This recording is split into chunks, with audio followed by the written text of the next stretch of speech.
Projek sakit yang diselamatkan.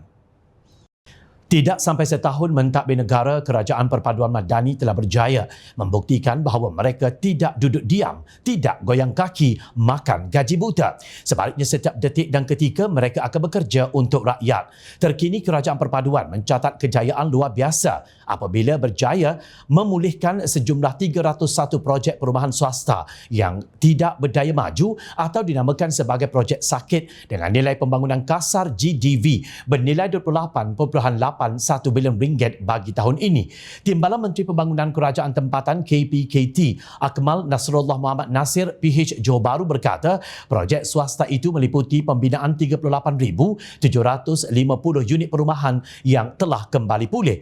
Jelasnya KPKT pada ketika ini sentiasa komited berusaha menyelesaikan projek perumahan sakit termasuk menubuhkan jawatan kuasa khas Task Force bagi menyelesaikan projek perumahan bermasalah secara berfokus.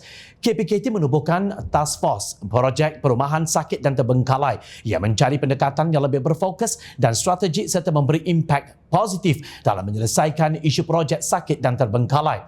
Ia juga melibatkan usaha iaitu fact-finding, pencarian fakta dan due diligence, usaha wajar untuk mengenal cara terbaik bagi menyelesaikan projek kronik. Selain itu, KPKT mengenal pasti kategori projek perumahan bagi kategori lancar, sakit dan lewat serta seterusnya memantau kemajuan projek sebenar dari masa ke semasa yang melibatkan lawatan tapak secara berkala dan sistematik, kata Akmal pada waktu pertanyaan Menteri semalam.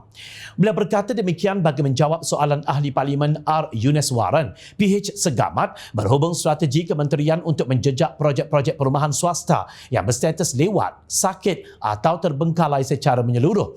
Untuk rekod September lalu, 9 daripada 22 projek perumahan di bawah Perbadanan Prima Malaysia atau Prima di seluruh negara dikategorikan sebagai projek sakit atau bermasalah telah berjaya diselesaikan setakat 31 Julai lalu.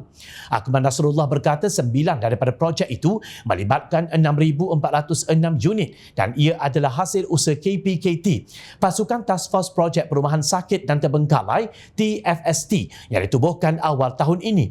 Pihak berkuasa tempatan PBT serta kerajaan negeri. Kita sasarkan bagi projek Prima berstatus TFST inisial dalam tempoh 2 tahun atau sebelum penghujung 2024 dengan jumlah unit yang terlibat adalah 9,528 unit kediaman. Kita percaya dengan kerjasama projek ini akan siap manakala pembeli akan mendapat rumah mereka yang sudah lama terbengkalai, katanya pada sidang media di Peti Awani ketika itu.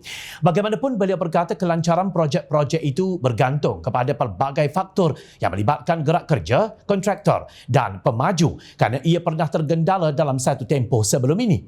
KPKT turut bertegas di mana pengarah syarikat yang terlibat dalam projek perumahan terbengkalai atau sakit akan disenarai hitam mengikut Akta Pemajuan Perumahan Kawalan dan Pelesenan 1966 yang sedang diperhalusi pada ketika ini. Katanya lagi, selain itu pemaju yang gagal membayar kompaun, ingkar keputusan Tribunal Pembeli Rumah dan melaksanakan pembinaan projek perumahan tanpa lesen juga akan disenarai hitam.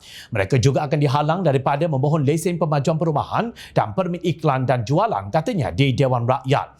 Penambahbaikan itu adalah bertujuan untuk memperkasa tadbir urus dan pengurusan pemajuan perumahan yang efisien, memastikan hak dan kepentingan pembeli rumah terpelihara selain memudah cara pemajuan perumahan swasta ke arah kelestarian sektor perumahan. Sesungguhnya berita ini memberikan kelegaan dan kegembiraan kepada mereka yang terkesan.